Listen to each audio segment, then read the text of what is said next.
Chères électrices, chers électeurs, lors de mes vidéos précédentes, je vous ai beaucoup parlé de la question de la censure et des compromis à trouver pour éviter un retour prématuré aux urnes.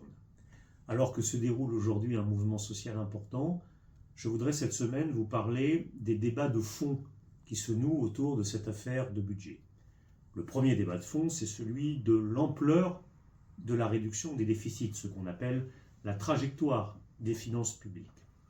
Personne ne nie en effet qu'il faut réduire les déficits parce qu'il existe un niveau de dette à partir duquel nous prenons le risque de ne pas trouver de gens pour financer notre dette ou alors à des taux qui seraient vraiment prohibitifs pour l'État.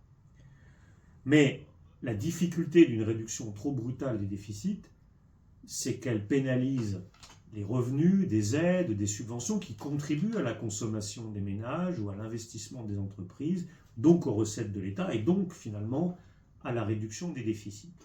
Donc sauf à considérer comme les libéraux, les idéologues, que par définition toutes les dépenses publiques sont mauvaises, il faut en réalité dans ce domaine faire preuve de pragmatisme et trouver les bons dosages.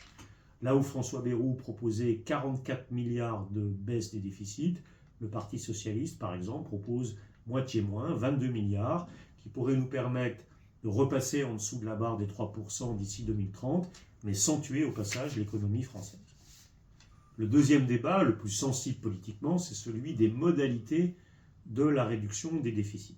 Ce n'est pas simplement un débat entre ceux qui veulent moins de dépenses et ceux qui veulent plus de recettes. La véritable question est en fait une question sociologique. La véritable question, c'est quelles sont les fractions de la société, les agents économiques qui peuvent être mis à contribution dans l'effort et quels sont ceux qui, au contraire, doivent être protégés ou épargnés. Là où le gouvernement Bayrou s'apprêtait à travers l'année blanche, le gel des prestations, la suppression des jours fériés, la baisse des moyens de tous les services publics, à pénaliser finalement l'ensemble des couches populaires et moyennes, des retraités, des travailleurs, le Parti socialiste et les partis de gauche proposent de mettre d'abord à contribution celles et ceux qui ont beaucoup bénéficié des largesses de la politique d'Emmanuel Macron depuis 8 ans.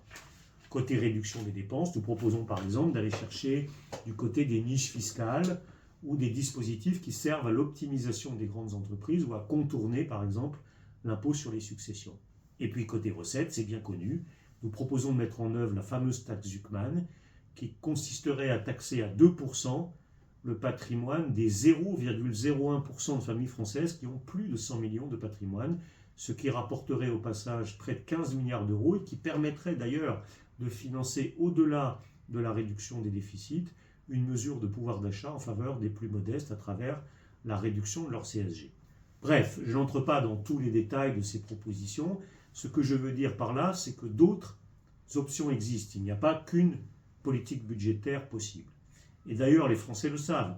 Malgré tout le matraquage médiatique autour du chantage à l'exil fiscal des plus riches, on voit dans une étude IFOP réalisée la semaine dernière que 86% des Français, toutes sensibilités confondues, plébiscitent aujourd'hui une mesure de justice fiscale comme la taxe Zuckman.